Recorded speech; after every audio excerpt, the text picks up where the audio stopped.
শুনুন, সুন্দর করে ওযু করলে, পায়ে হেঁটে মসজিদে গেলে, সলাতের পরে বসে বসে জিকির করলে লোকটা হয়ে যায় সেই দিনের মতো যেদিন তার মাতাকে জন্ম দিয়েছে, নিষ্পাপ হয়ে যায়। সুন্দর করে ওযু করে পায়ে হেঁটে মসজিদে গেলে, সলাতের পরে জিকির আজকার করলে লোকটা হয়ে যায় সেই দিনের মতো যেদিন তার মাতাকে জন্ম দিয়েছেন, নিষ্পাপ হয়ে যায়। রাসূল সাল্লাল্লাহু আলাইহি সাল্লাম বলছেন, আমি কি তোমাদের একটা কাজের কথা বলে দিব না, যাতে পাপ মিটে যায়, মান বেড়ে যায়, পাপ মিটে যায়, মান বেড়ে যায়? বলেন না, সেটা কি আল্লাহ নবী? পাপ মিটে যাবে, মান বেড়ে যাবে। তখন আল্লাহ রাসূল বলছেন, আরে সুন্দর করে ওযু, পায়ে হেঁটে মসজিদ, আর সলাতের পরে বসে বসে জিকির। লোকটা যখন এরকম করলো, তার মরে যাওয়া ভালো, তার বেঁচে থাকা ভালো, তার মরে যাওয়া ভালো, তার বেঁচে থাকা ভালো। লোকটা হয়ে গেছে সেই দিনের মতো যেদিন তার মাতাকে জন্ম দিয়েছে, নিষ্পাপ হয়ে গেছে।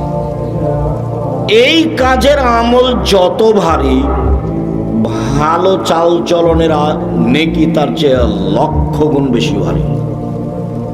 কি দিয়ে বোঝায় আপনাকে ভালো চাল চলন কি জিনিস? আমি আগে একটা দলিল পেশ করি, তারপরে এখানে আবার আসবো 2-1 মিনিটের জন্য ইনশাআল্লাহ।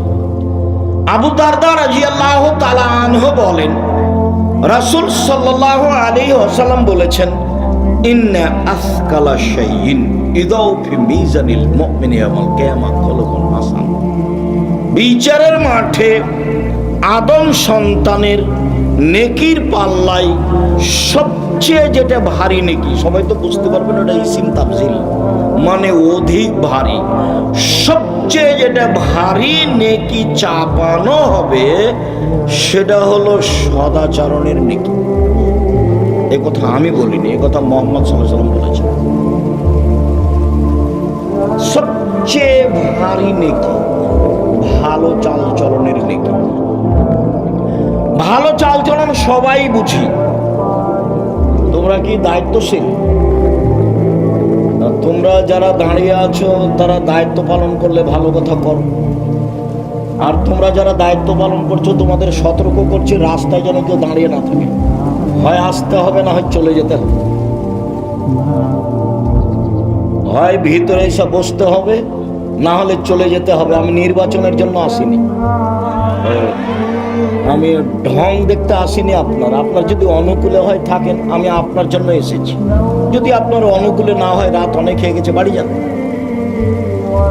আপনি এখানে গল্প করছেন কেন? নিজেকে পশু প্রাণী মনে করছেন কেন? আমি তো আপনাকে পশু প্রাণী মনে করিনি, আপনাকে তো আমি মানুষ মনে করছি, এবং আমি আপনার জন্য এসেছি।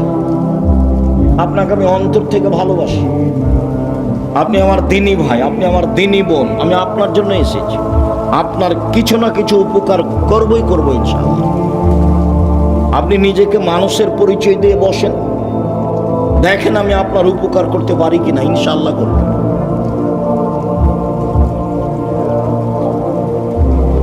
ভালো চাল চলন সবাই বুঝি। মানুষে বলে লোকটা খুব ভালো, এই যে মানুষে বলে তার ব্যবহার খুব ভালো, এই যে মানুষে বলে খুবই খারাপ, ওর সাথে যায় না, ওর সাথে থাকেন না, ছেলেটা খুব খারাপ, লোকটা খুব খারাপ, এই যে মানুষও বুঝে। বাস্তব দেখবেন যে এখানে মোড়ে আপনি অটোতে বসে আছেন, আর আমি উঠতেই ছেলের টান দিয়েছি, তেমনি আমি আপনার মুখের উপরে পড়ে গেছি। তখন আপনি বলছেন বসেন বসেন বসেন, কোনো সমস্যা নেই, বসেন বসেন, কোনো সমস্যা নেই। একটু পরে আর একটা অটোতে একজন বসে আছে, আর একজন উঠে না বসতে ও টান দিয়েছে। তখন ও একবারে ওর উপরে হুমড়ি খেয়ে পড়ে গেছে। তখন বসে থাকা লোকটা বলছে, চোখ নাই, চোখ নাই, দেখতে পান না, হিসাব করে গাড়িতে উঠেন না, ভেবেছেন না নেই। কোনটা ভালো লাগলো আপনাকে? তাহলে আমরা সবাই ভালো চাল চলন বুঝি, ভালো চাল চলন খুব দিনের মতো বুঝি। এবার বুঝলাম যে ভালো চাল চলন সবাই বুঝি, আর এটাও অবগত হলাম যে নেকির পাল্লায় সবচেয়ে ভারী নেকি ভালো চাল চলনের নেকি। এমন কোন ইবাদত নাই পৃথিবীতে যার নেকি ভালো চাল চলনের নেকির মতো ভারী হতে পারে। দুনিয়াতে দুইটা তাসবিহ আছে, তার নেকি ভারী, তবে সবচেয়ে ভারী নয়।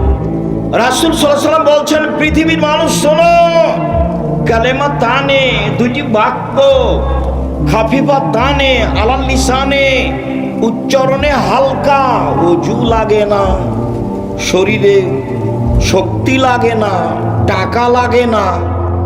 ইবাদতে টাকা লাগে, তার নাম হজ। ওযু লাগে, তার নাম সালাত।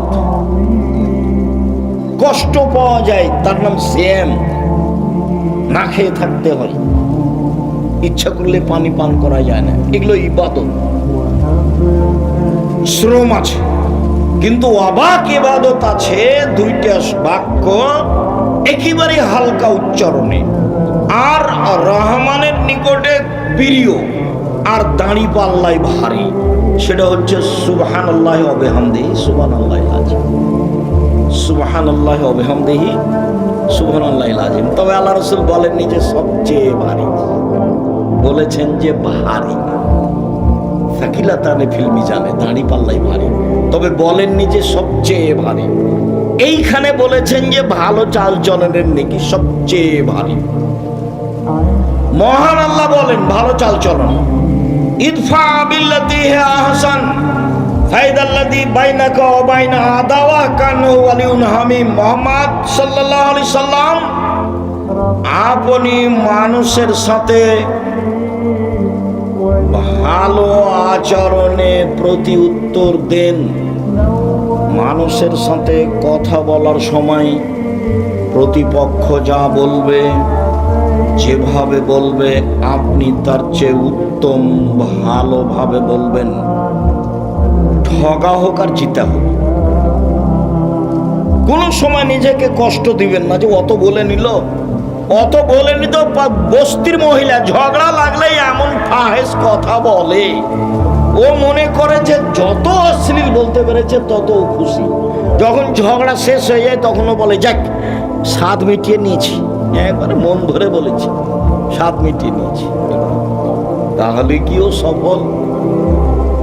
জি না, ও সফল। সম্মানিত দিনী ভাই বোন, বলছিলাম প্রতি উত্তর সুন্দর দিতে হবে, তাহলে যে দূরত্ব শত্রুতা রয়েছে অন্তরঙ্গ বন্ধুতে পরিণত হবে। মহান আল্লাহ বলেন, ওয়াজাদিলহুম বিল্লাতি হিয়া আহসান। মুহাম্মদ সাল্লাল্লাহু আলাইহি সাল্লাম শুনুন, তর্ক বিতর্কে, বাক বিতণ্ডে, শক্ত প্রতি উত্তরের সময় প্রতিপক্ষ যা বলে আপনি তার চেয়ে উত্তম বলুন। প্রতিপক্ষ যা বলে আপনি তার চেয়ে উত্তম বলুন। আপনি উত্তম বলতে বাধ্য করে কিছু করবেন না, জোর করে মনের সুবিধা দিবেন না। মহান আল্লাহ বলেন, ফাবিমা রাহমাতিম মিনাল্লাহ লিনতা লাহুম ওয়ালাউ কুনতা ফাজ্জান গালিজাল কলব লানফাজ্জু মিন হাওলিক। মুহাম্মদ সাল্লাল্লাহু আলাইহি সাল্লাম, আল্লাহর পক্ষ থেকে বড় দয়া যে আপনি নরম আচরণের হয়েছেন, আপনার আচরণটা নরম। যদি আপনি কর্কশ হতেন, আপনার স্বভাবটা যদি ভালো না হতো, লানফাজ্জু মিন হাওলিক, মানুষ আপনার পাশ থেকে সরে যেত। শুনুন, ফাফু আনহুম, আপনি মানুষকে মাফ করুন। জীবনে প্রতিশোধ নেবেন না, শুধু মাফ। প্রতিশোধ নেই, শুধু মাফ। দেখা যাক কি হয়, কত লস হয়। শুনুন, ওয়াস্তাগফির লাহুম, আপনি মানুষের জন্য ক্ষমা চান। আপনাকে গালি দিয়ে যে পাপ করেছে, আপনি পাল্টা বলুন, আল্লাহ ও আমাকে গালি দিয়ে পাপ করেছে, তুমি তাকে ক্ষমা করে দাও। প্রতিপক্ষর সিম গাছ, আপনার সিম গাছ, প্রতিবেশীর ছাগলে কেটে দিয়েছে, একবারে সিম ধরবে এই সময়। তখন প্রতিপক্ষ কিছু গালি দিয়েছে, তো আপনার স্ত্রীও গালি দিয়েছে। তখন আপনি বাড়িতে আসতে আপনার স্ত্রী আপনাকে বলেছে, তখন আপনি বলেন তাকে গিয়ে যে আপনার ছাগলে আমার সিম গাছ খেয়ে নিয়েছে, এই জন্য আমার স্ত্রী আপনাকে কিছু বলেছে, তাই আমি ক্ষমা চাইতে এসেছি।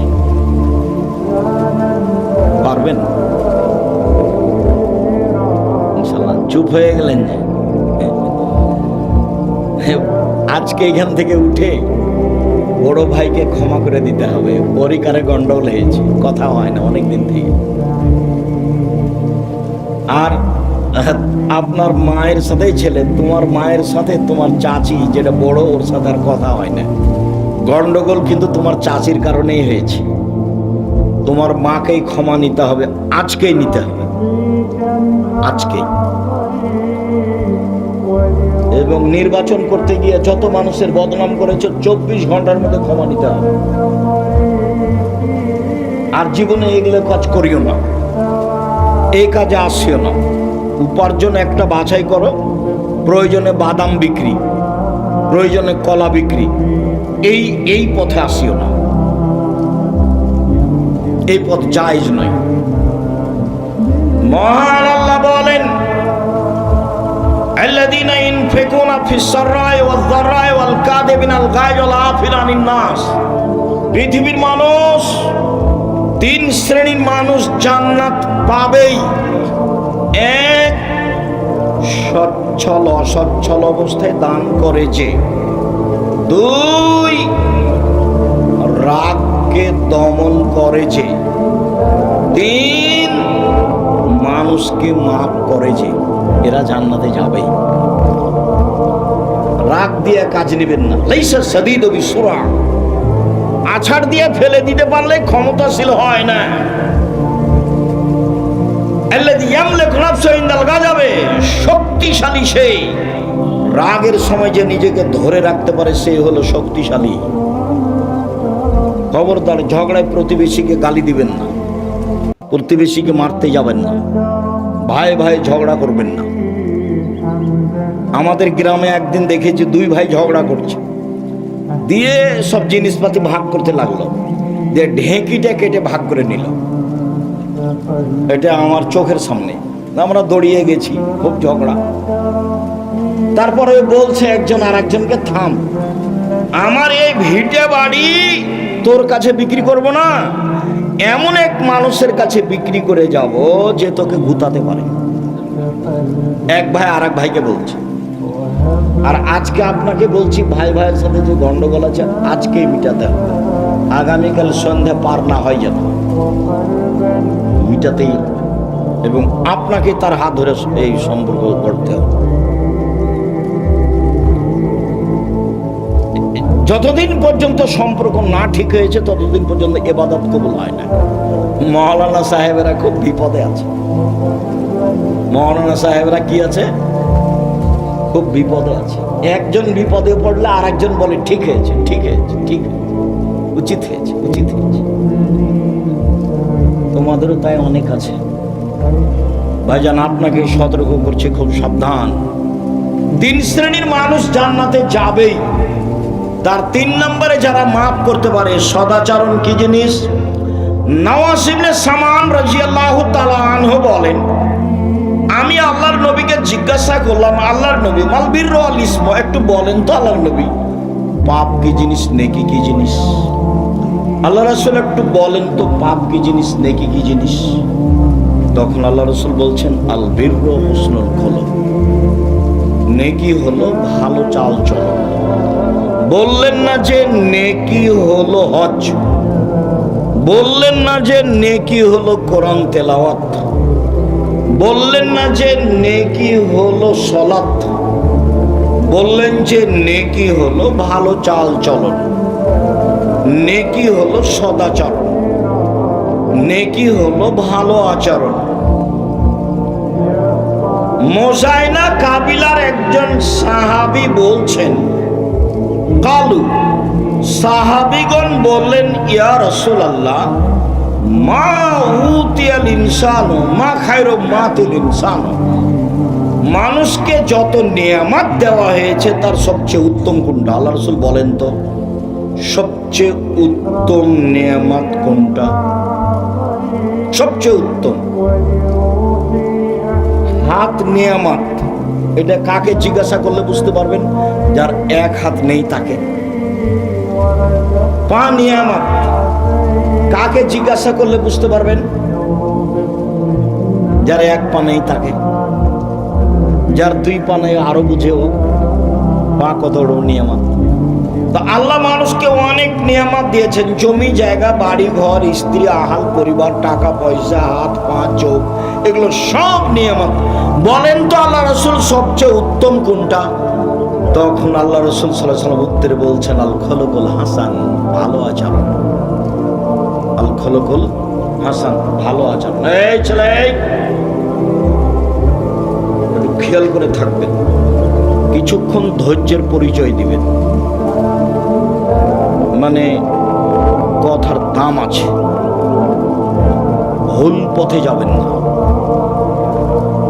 কিছুক্ষণ অপেক্ষা করবেন, আমরা খুব তাড়াতাড়ি কথা শেষ করবো ইনশাআল্লাহ।